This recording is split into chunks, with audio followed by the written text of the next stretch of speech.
Hey, Joseph. Good morning. Good morning.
How's everybody doing today? Thank you. Hey, everybody.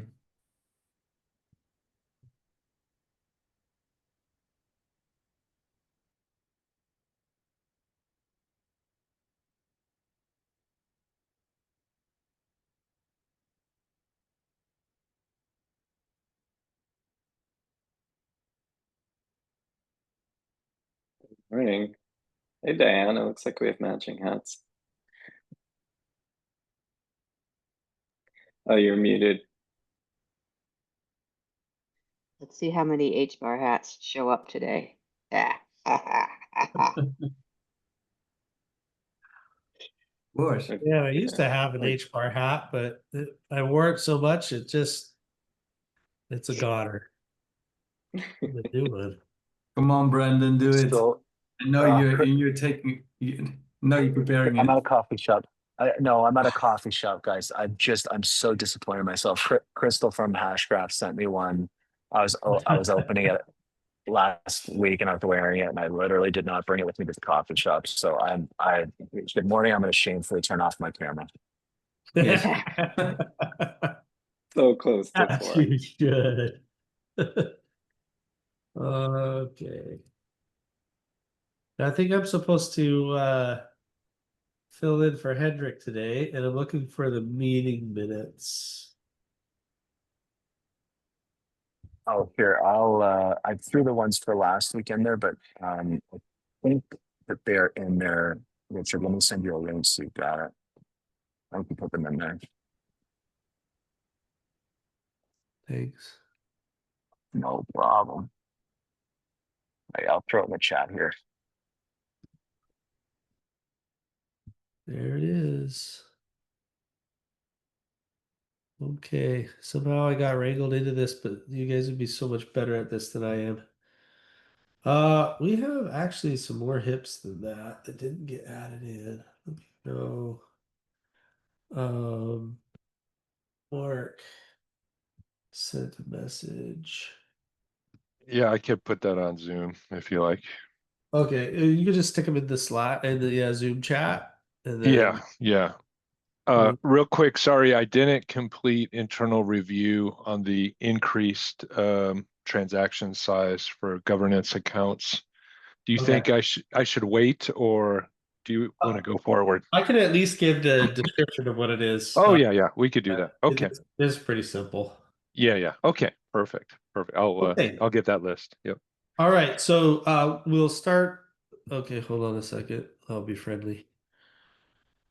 Okay, there you go. We'll start with our normal opening. Welcome everybody to our TSC meeting today. And as a reminder, this meeting, along with all other meetings in the Linux Foundation, are held under our code of conduct, which basically just means that we treat each other with respect, and everybody is welcome to participate and be part of our community. Um, our agenda, just a reminder for TSC members, it looked like there was a pull request um, still open for meeting summary for last week. So we need to get that reviewed so that we can get that merged. Thanks, Brandon, for putting that together as always. Um, and then today we have a couple hips that we want to walk through, and then any other business. Does anybody have any other business that you want to queue up right now? If not, we have three hips that we're going to go through. Um, all right, thanks, Milan. Hip 1200 on hits threshold signature scheme, and 1300 increase the size of council transactions, and 1299 changing the node ID. So this first one on the hits threshold signature scheme, this one we talked about in our previous meeting, and so this one Richard, is Keith has his hand up. up for vote today. Oh, thank you, Keith. Yeah, I just had one quick topic about community calls. We can save it for the end, and if we can't get to it today, it's fine. Okay, thank you. Just put it into the Zoom chat so I've got a list. Okay. All right, so the first thing up is voting on HIP 1200, which was the HIDS threshold signature scheme we talked about last time. And I guess to officially start it, does anybody, what's the word? Sorry, my parliamentarian skills are lacking.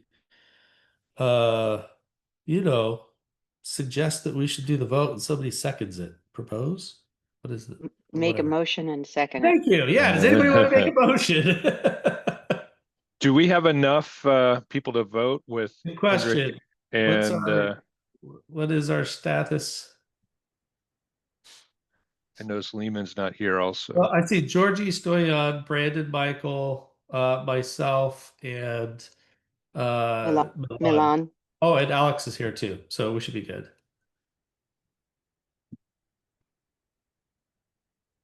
What's the official count? 1, 2, 3, 4, 5, 6, 7. 7 out of 9. That'll do it. Great. Okay. Would anybody like to make a motion that we vote on HIP 1200? Let's do it. All right. Let's go down the list. Hold on. Alex, Approve. Brandon, Approve. Georgie, I vote yes. Michael, It's a thumbs up for me. Stoyan. Approved. I am a yes. And Milan, did I get you? Yes for me. Okay, very good. All right, so that HIP is approved by the TSC. All right, thank you. Let's move to the next two. So HIP 1300 is the one that we had maybe a little slightly premature bringing it, but not really. This was really straightforward. So let me just explain it. So the problem that we have oftentimes is that the as the size of the council has grown, each transaction is a multi-sig transaction, and we get a lot of transaction signatures. And those transaction signatures take a certain number of bytes. And when you start multiplying it all out, we often get transactions that are larger than 6 kilobytes in size. And so those transactions actually cannot be submitted to the network. So what we have to do instead is we analyze all the transactions that we've gathered, or all the signatures that we've gathered, and we try to filter out the signatures so that we just have the minimum set that we need in order to succeed. And then we create a transaction that way and submit it to the network. But even this is unlikely to work as the council fills its full 39 seats. There's just not a lot of room for data in those transactions. And so since we introduced jumbo Ethereum transactions, the thought is that eventually we would investigate all the different types of transactions that we do and decide which ones could also be larger than the 6 kilobyte limit. And this particular HIP is to just make it so that if one of the privileged accounts on the network, and this is, for Hedera Council, this is an important feature, but also in any sort of other standalone network, Hiero network that gets set up, whoever's managing that network would have the ability to submit larger transactions. So there's these two privileged accounts, 002 and 0050, and both of them it would be able to submit larger than 6 kilobytes. And so the proposal is to use the same jumbo transaction size as the maximum, which basically just means that we cap it at the same size as jumbo transactions. And that'd be it. There wouldn't be any change to any other transactions, just the ones that are signed by the network administrators or privileged accounts on the network. Any questions? Yeah, I got my hand up here. Where's Why is it limited just to 2 and 50? We obviously have other privilege accounts like 58 for doing the network upgrades and freezes and things like that. I was wondering if the any of the privileged accounts, not just 2 and 50, would be eligible for this expansion. Yeah, I don't know. That's a great question. I don't see any problem with having it be for all the privileged accounts. That would be a good. I think that, like I said, the HIP was a little premature coming today. Oh, we're certainly not voting on it today. But I think that's a great question. And if you wouldn't mind going to the PR and asking that, that'd be fantastic. Thanks, Alex. Michael. So just to confirm, the increase right now is just for the treasury and system admin update transactions. Is that correct? Also, the follow-up question is, I'm assuming no, but there's probably no risk in this increase because we've already done it for smart contracts, right? Yeah. I'll take your second question first. There's definitely no risk. The network admins could do anything. I mean, not anything. There's limits to what they could do. They can't touch account 800 or 801 and things like that. But I mean, they could take all the nodes off the network and things like that. So we don't have to worry about it from that perspective. And from a performance perspective, they execute. There's a handful of these transactions every month. So the sort of the size and all that kind of stuff is far larger at just with jumbo Ethereum transactions and the load that would have on the network than anything that would happen here. So I think from a safety perspective, it's kind of a slam dunk. From what type of transactions? I thought that the proposal was to do them for all transaction types. That was the proposal, yes. Okay. From those accounts. From those accounts. So if they cite it, for interest, there are other things that we also sign for those accounts, such as throttles.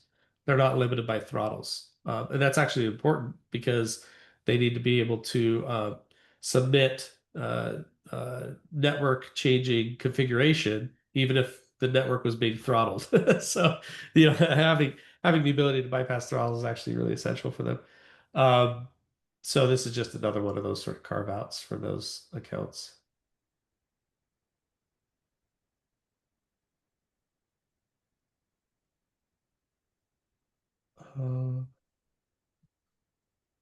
That's it.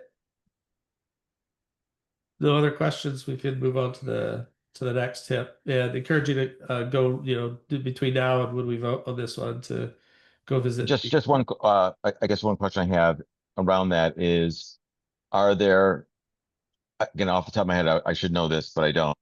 Are there restrictions around entity size for accounts today? I'm just thinking about it as we talk about the number of keys and things like that. Are we at any point going to be running into issues where the transaction size is going to bust another limit on the network, like to perform a transaction to update an account that would be beyond the entity size restriction? It's a great question. No, there's no such limit on accounts. Okay. We could have there are limits on accounts for things like, how many keys you can attach to the account. So there are limits like that, but we don't do like a size limit. And the reason that there's a limit to the number of keys you can attach to an account isn't for size purposes. It's just because when we do verifications and things like that, there's a lot of data that we have to read up and a lot of keys that we have to go through looking for the one that we're looking for. Yeah, I mean, deserialization and all that kind of stuff. And you know, especially if you're doing like threshold keys, and you have like threshold keys of threshold keys of threshold keys, Right. it can be sort of ridiculous. So we do have caps on that, but those caps are really big. They're like Yeah. 10 levels deep or something like that. I think So, it's Yeah. 15. Yep. yeah. Okay. Okay, cool. Let me open up the next guy then. Okay, all right. So this is another one that's near and dear to Alex's heart. So the uh, in the system, we have support for what we call dynamic address books. The address book is the list of nodes and information about those nodes. And there's kind of three phases to the address book. The first phase was completely static. We had a file that was on every single node, and those files were all identical, and they listed all the different nodes that were in the address book, their public keys, their weights, all that kind of information.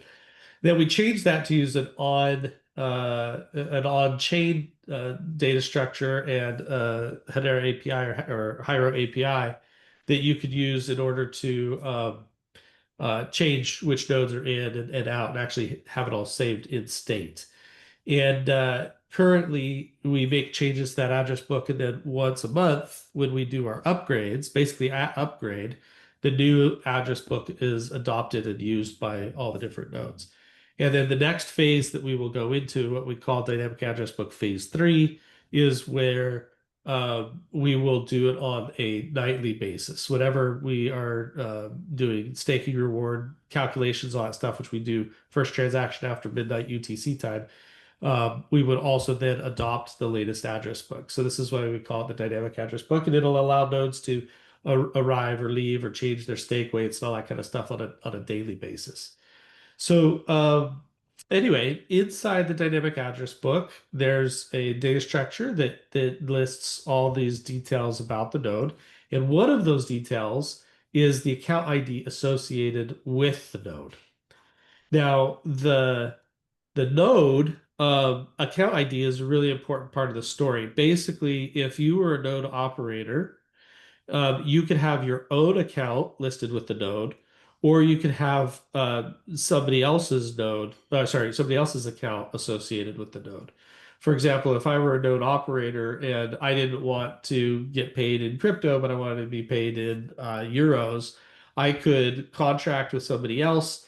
I could put their account onto my node in the address book, and then all of the node rewards that I receive would go to that account, and then they could cut me a check at the end of the month, for example.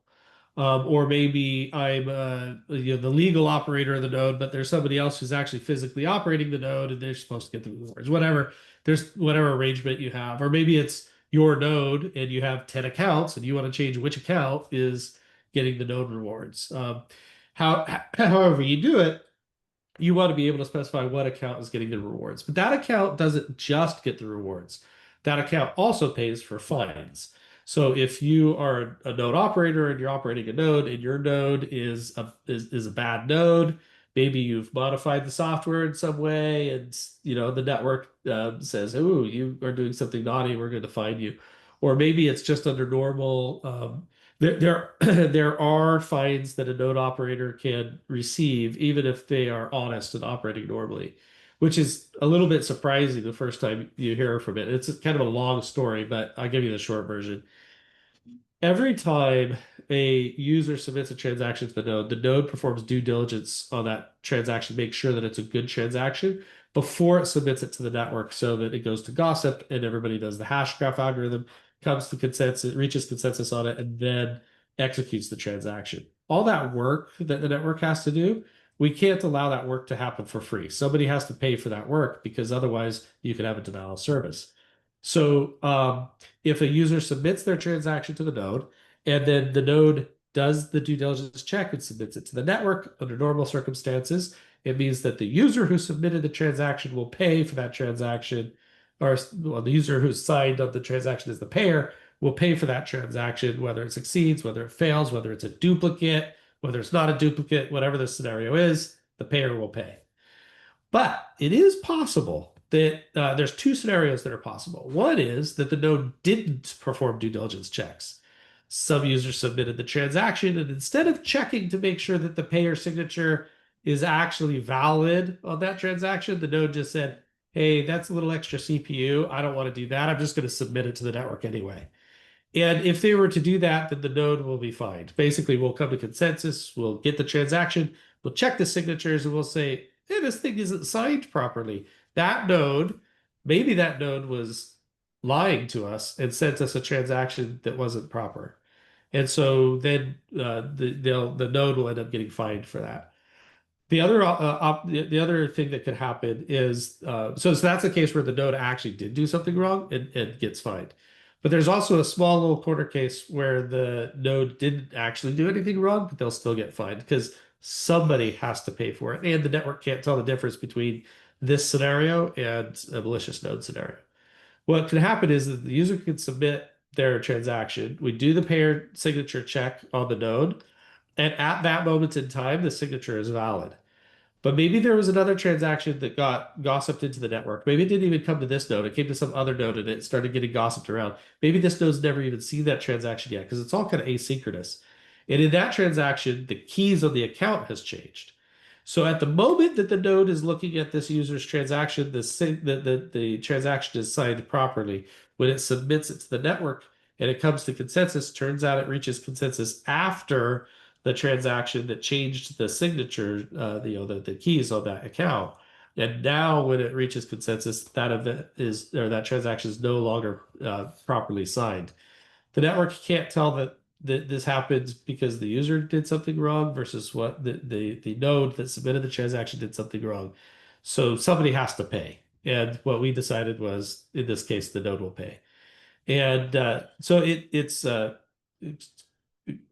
extremely unlikely to happen. It's extremely unlikely to happen often, but it is just a little corner case, just to be aware of. So the important part is that this account associated with the node is responsible both for paying fines and or I should say, paying fees on behalf of the node and for receiving node rewards.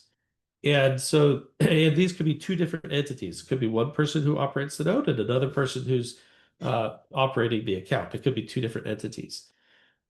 All right, with all that background said, what this HIP does is it clarifies the rules around who can change the account ID on a node and what the effect of that is, and what happens in all the different corner cases. Like what happens if the account ID has receiver sync required on it? What happens if the account has zero funds? What happens if somebody tries to delete the account but it's attached to a node.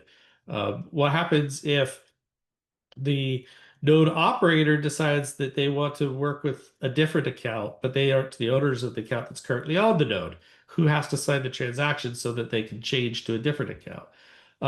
Who has to sign in the case that the account owner decides they don't want to work with the node and they want to be able to take themselves off of the node because that node just keeps getting fines and they don't want to work with them anymore or whatever. What are all the rules around that? It was underspecified previously. This HIP fully specifies what the behavior should be in those cases. So that's about it. It's actually an extremely small HIP, but just to give the motivation, you have nodes. Each node has an account. The account has things that they're responsible for paying for, but they also receive rewards. Those two entities, the node operator and the node account owner, could be two different people, and they each would need to have their rights in terms of how they can take themselves off of the node or how they can change who the account is they're working with and so forth. And then clarifying, when those changes take effect and so forth. So that's what this HIP is. Any questions? Yeah, Richard, one of the things that I had, I think previously highlighted was a change in anticipated behavior around node accounts, and specifically that node accounts had to be unique based on this HIP. Compared to previously, it was, communicated that node accounts could be reused across multiple nodes. You have, say, a common operator that's running, say, 3 nodes, and they just want to manage one account for purposes of treasury management, and things like that. And if I recall, I think part of the motivation to remove the capability was a resiliency thing, such that if the node account itself were to be deleted or be set in a state that it was not accepting node fees, and therefore the nodes themselves would be ineligible to bring transactions to the network. If it's the same node account, obviously it could affect multiple nodes. So I think I understand that part, but I guess the same thing could be said if you have a multiple node operators running multiple nodes. They can similarly just disable the proxies. They can do whatever to also disable that functionality outside of the node account itself. So I didn't really see that the risk was markedly different than could be expressed in a different way. If it's, I mean, otherwise there's kind of no motivation to have the node ID under the same node account, and they would have to be obviously approved by the same node admin keys for each of those specific nodes, which themselves could be the same node admin keys for multiple nodes as well. Yeah, so you're right that it's not a technical problem. Like, there's no technical reason why we could not have the same account on multiple nodes. Oh, except for one thing, but I'll get to hold on to that thought. Sure. And then, but you're right. The only reason that we proposed that in this HIP was for blast radius. And there is a slight difference between, say, a node operator who intentionally takes their node offline and one who unintentionally has their nodes go offline. And in this case, you can unintentionally have your nodes go offline if your account balance goes to 0. And it may not go to 0 because you issued a transaction to empty your account. It may go to 0 because you issued a transaction that left some HBAR in your account, but not a lot. And then there was some due diligence failures that happens. Bad luck. It goes to 0, and then 3, 4, whatever nodes on the network all go offline at the same time. Because you could, in this situation, you could have the node operator. You might have, like, let's say that this would be a really bad idea if the Hedera Council did this, but let's just use it as an example. You have like 39 nodes in the Hedera Council, and a third of them all use the same company to receive their, as their account. And you can have all third of the nodes go off a line because a single person who's not a node operator empties the account or gets it close to zero. A couple of those nodes have some due diligence problems. Balance goes to zero. All those nodes go offline. The network stops. So it was really just a blast radius deterrence. And I agree that it's pretty esoteric. But that was the argument for it. There is one other aspect of that which is interesting and worth uh, raising so that people are aware of it. Today, when you create a transaction, you specify the node account ID in the transaction. So the way that this works is that you say, I'm going to submit this to node, I don't know, to the LG node, or I'm going to submit this to the Google node or the Swirls node or IBM node, whatever. I'm going to submit it to the BitGo node. So you say, okay, I'm going to submit this to the BitGo node. What is the node's account ID? Now, when we allow the account ID to change, all the SDKs and other guys need to know that there's a new account ID associated with that node so that they can put that in the transaction.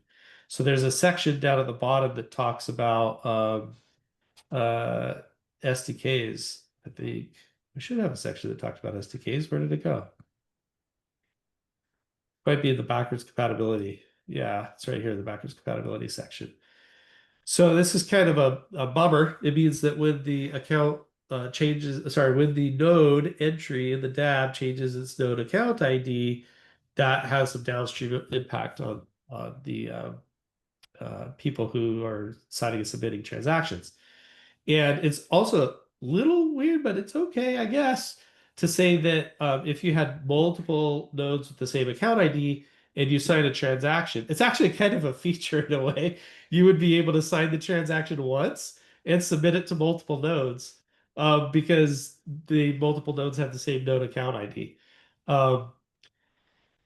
One thing that we would like to do, instead of allowing multiple nodes to have the same account ID, we kind of said, let's just have everybody have their own account ID because that sort of reduces the blast radius and also probability of any sort of bugs in the system because we were never really written initially to think that you could have multiple accounts on the same node or multiple nodes can have the same account. But there is another HIP that we're working on that we're going to bring, which will update the transaction specifications so that in your transaction, instead of specifying a node account ID, you would be able to specify a list of node IDs. So what you'd be able to do is if there are a set of nodes that you trust, you can include all their node IDs in the transaction, sign it once, and then you can submit it to any of those nodes that you wanted to. And this would make it a little easier if you had, like, let's say that there were, 3 or 4 nodes that you particularly trusted. You could create your transaction with those 3 or 4 nodes and sign it with them. And then if one of them is offline, you could automatically send your transaction to another one of those nodes. Or if you're intending to send your transaction to multiple nodes and pay for the duplicate transactions that get submitted, you could just create one transaction with the node IDs in it that you wanted to send it to, and then you can just blast it out to those nodes in a shot. And this would decouple the node ID, the transaction from the account of the node, and then it would make it much cleaner so that when account IDs change on nodes, it doesn't have any impact on any in-flight transactions. Whereas with this change, when you allow the node account ID to change, what it means is that any transactions that are sort of in flight that have already been signed and sent to a node with a specific node account ID, once it goes in flight, it's going to not be handled properly, or maybe it will even error out because the node account ID has changed. Just depends on what Yeah, part of well, I think scheduled transactions will be an example of that. Yes. Yeah. So yeah, exactly. So it just depends on what stage of the process it's at when this happens. So there is a companion HIP to this one that will be coming that replaces the account ID on the transaction with node IDs. and that will solve a couple problems for us, this being one of them. So I think that was an interesting technical detail to be aware of as well. Yeah, so from my, I guess, perspective, I mean, we do have certain, if we look at a network by network basis at Hedera, we have certain rules that limit the amount of concentration in terms of hosting, a node operation, so forth.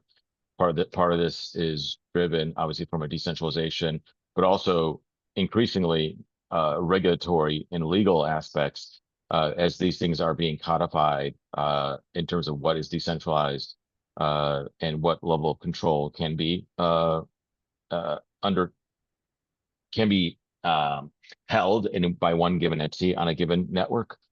So I think that the blast radius situation is at worst going to be the limit that we set you know through policy. I know at least on Hedera, I mean, I'm not going to speak to other users of this code who might have different operating rules there as well. So I think that particular risk. The other one is I was aware of some of the changes forthcoming with the use of the node ID versus the node account ID. Again, to your point of that for in-flight transactions, scheduled transactions, things like that, it's suboptimal because you're going to have errors occurring when those in-flight changes occur midstream. So, moving to the node ID, because it is a much more stable identifier on the network for transaction processing, definitely is the way to go. So, and can further reduces the potential risks with the use of the node account ID in multiple situations. And I'm just responding based off of a couple of node operators in our ecosystem who are operating more than one node to simplify the node treasury management for them. Not a huge deal, but just not trying to put in artificial restrictions if we aren't going to get any material value from those restrictions. Yeah, I'd say feel free to leave that information. Yep. The point in the Okay. in the guy, the PR. Yep. Cool. Yeah. All right. Any other questions from anybody? Jason said, But as Richard said, it's near to my heart to get this across the finish line as well. So I want to put roadblocks in here as well. It's something to help us not only expand on Hedera with our members, but looking to the future and how do we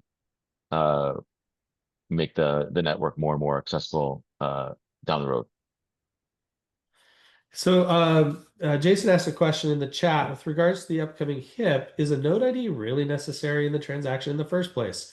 Why should a client be required to fuse a transaction to a gossip node with its signature? You already do not require a node ID for internal batch transactions. That would suggest that this requirement is not necessary. Yeah, so there's a reason for it. The reason is that when you submit your, let's say that I have 100 nodes in the network, and let's say that a lot of them are anonymous, and you submit a transaction, you sign a transaction and you submit it. Now, and let's say that there was no node ID in that transaction at all, or no node account ID. There wasn't any way to identify which node you were trusting, basically, that you were sending this transaction to.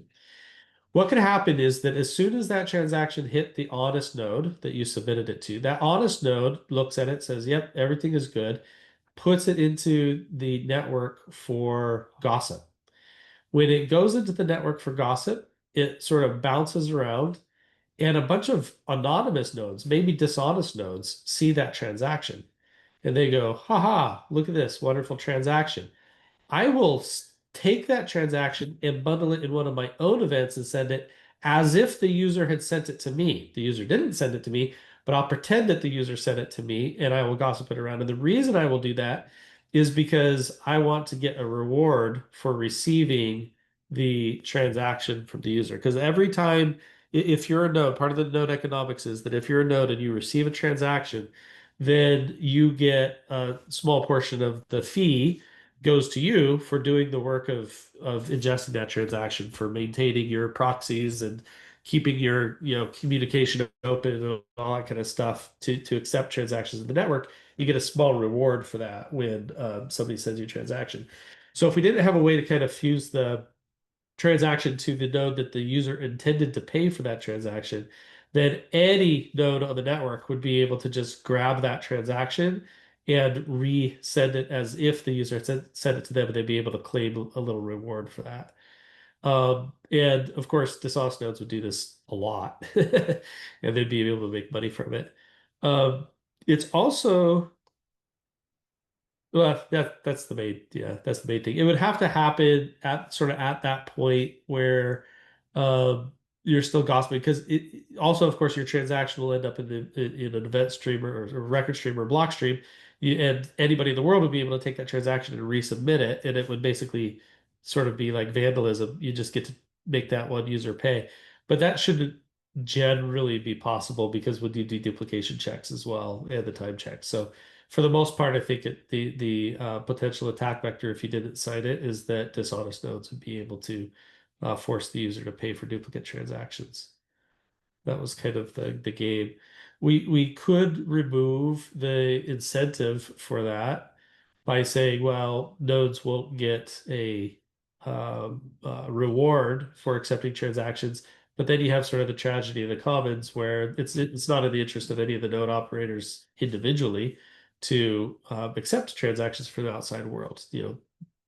If they didn't accept transactions from the outside world, they don't get DDoSed or any of that, they would still get rewarded. So who wants to turn on proxies? Well, somebody has to. Well, who are those people? They're the ones that then are going to take the hit. And if there's not enough of them, then our DDoS prevention isn't very good and so forth. So you need some incentive to turn it on. But even beyond that, a bad guy could still just vandalize a user basically by just resubmitting their transactions over again as duplicates. So that was kind of the sort of fundamental reason, as I understand it, as to why the user has to specifically include in the signed portion of the transaction which node they want to reward, so that you can either just say this particular node and I'm submitting it to them, or in our new HIP, we would be able to say, here's a set of nodes that I trust not to abuse me. And so that I could just sign it once for them and send it through.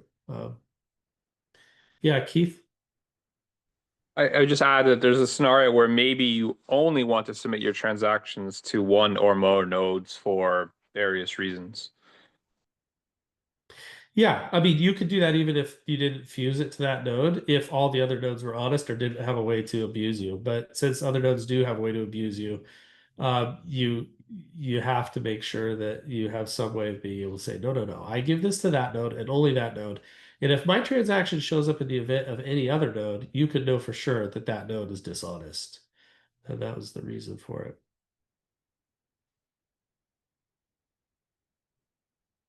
Keith, hand up still? Oh, not anymore. Okay. Okay. Thanks, Jason, for the question. Anybody else? Then I think we will, Keith, you had any other business you wanted to discuss, which was community calls, I think? Yes. Yeah. Community calls. I had a really quick topic. So, within Hiero, we have a number of different community calls, like the SDK community call, the Hiero community call, and then I'm working on starting up 2 new community calls, an identity call monthly focused on identity, and a community call monthly focused on mirror node and block nodes. And I think one topic that's come up is just infrastructure around the community calls.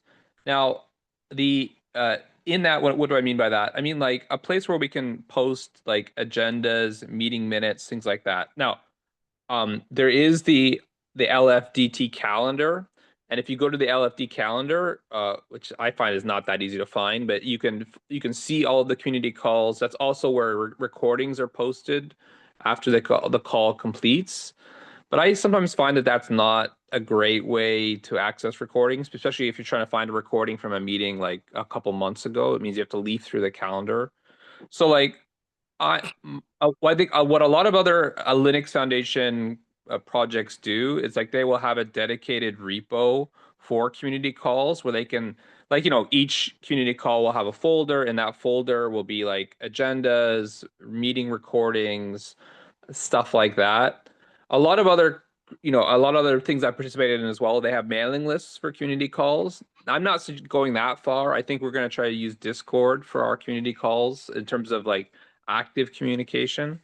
But I am playing with the idea, and I just love to get everyone's feedback. Is, you know, should we have a dedicated repo around community calls? You know, the TSC obviously has a dedicated repo. Actually, the SDK community call, I mean, they have their own repo. They have the SDK collaboration hub. It's just some of these other community calls where there's no like natural home for them to host all of this, all the infrastructure around the community call. So I just love to get feedback on that. If we think, I didn't do a project request because I wanted to get feedback first, but that was my thought. Jessica. Hi, thank you so much. Thank you for your feedback. So this is what I think. This is what I think. Having an extra repo to maintain the community call links or schedules and pointers is yet another thing that we need to maintain, in my opinion, which doesn't become easy. What I'm suggesting is if you have access to openprofile.dev, if you have an account there, that is an easier way to view the recordings of the meetings that you have attended. If you don't see a meeting that it appears there, it means that you need to be officially registered to the meeting. This is one of the options that we have. And if you view the LFDT calendar, it's going to be crowded with every single project's community calls. So I would recommend that you, there's a filter there for viewing which projects. I would recommend you to view just the Hiero ones. Or if you go into the hiero.org and click on calendar, that's the link that basically takes you to just Hiero meetings. It's easier to view without other projects populating your view. So in my opinion, just having another repo is going to become a little bit extra work for somebody to maintain it. All right, Diane? Yeah, so the openprofile.dev is great for finding the meetings that you've registered for and scheduling, and it really is useful. I highly recommend it. What is missing for the community meetings is a place to surface the agenda, the upcoming agenda, like we have for the TSC meeting, so that people know what's on that agenda. And you know, and like the hub that the SDK team did, and maybe we need to move it out of the Hiero-ledger into a Hiero-community governance or some other sub repo so it doesn't become part of the code base or whatever. But we do need a place to post the agendas for meetings. Gotcha. Yeah, that's okay. That's definitely something we don't have right now. Yeah, so we could think about it. Yeah, let me see how other projects are doing it. Preferably if this is something that we can host in a already existing repo, that be maybe the governance where we have a section of like agendas where we can host all the agendas that we need. That would be a good option rather than creating a new repo. But let me see how other, because I know that some other people do it by maintaining a Google Doc, and I'm not in favor of that, because the Google Doc, whenever whoever is hosting it goes away, and there goes the agenda. There's no easy way to access them either. So let me take a look at that. But for now, would people agree of a potential option being hosting the agendas in the governance repo. Is that a good option? It's similar to what the TAC does for the Yeah. LFDT, and that's a nice model. So I'd really like to mimic Okay. the other LFDT infrastructures. Yeah, that's a great idea. I think the only project that we have, it's the SDK Hub, Collaboration Hub repo. So they are maintaining their agenda in their own repo. So I think we can give, I don't know if we can, we want to give the flexibility for projects to like either you maintain your agenda under the governance or under your own repo. Does that become too messy? Yeah, I think that's the one. I'll talk to the SDK collaboration team and see what their thoughts are. Okay. I mean, I think it's balancing versus having it in the SDK or having it in one place where, I mean, I think the other call out is like, for people that are interested in Hiero, how can they learn about upcoming meetings, like agendas that they're interested in? Like right now, if it's all dispersed, it's hard. Where if it was in one place, it would seem to be easier for an individual to kind of learn about what's interesting, look at past meetings, stuff like that, all in one place. I guess that's one of my thoughts. Okay. And then we will have to figure out the accesses and permissions to allow people to contribute to that section of the governance repo if we want to maintain the agenda in somewhere in the governance. Okay, yeah, let me work on that today. I have a meeting with David later today, and I'll ask him for his opinion. But yeah, I think I like that idea. Brandon, he's got his hand up. Yeah. I thought I'd share a quick thought. I'm going to miss the community call today. Unfortunately, I had some conflicts, but just to offer my 2H bars to the conversation here, I was just going to say, sounds like, the question that people might have is, hey, sounds like there's a bunch of cool stuff happening. Where do I see this stuff? How do I get access to it?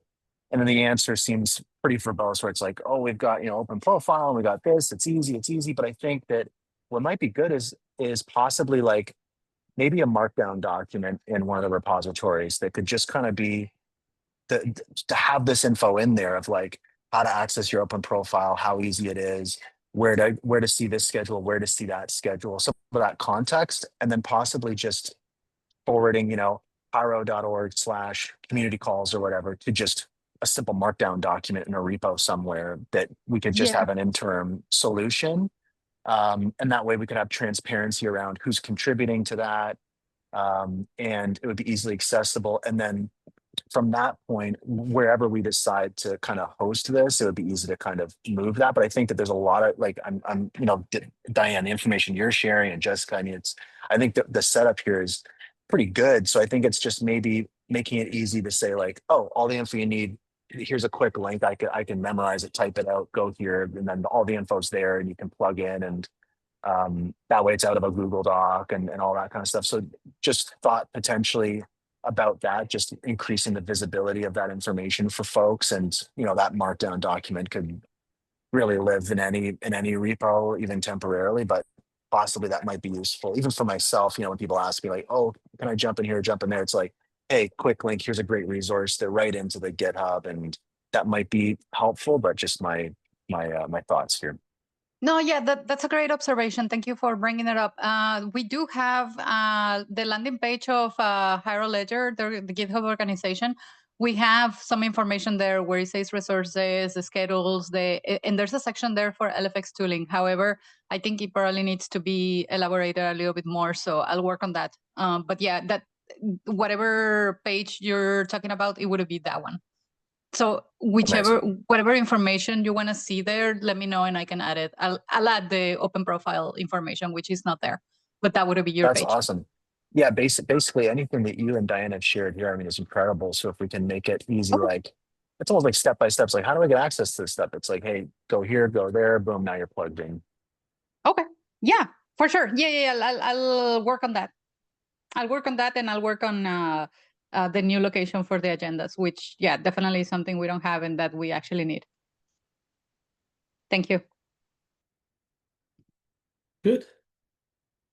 Keith's thumbs up. All right. Okay, I think that is it for today. I don't see any other going through the.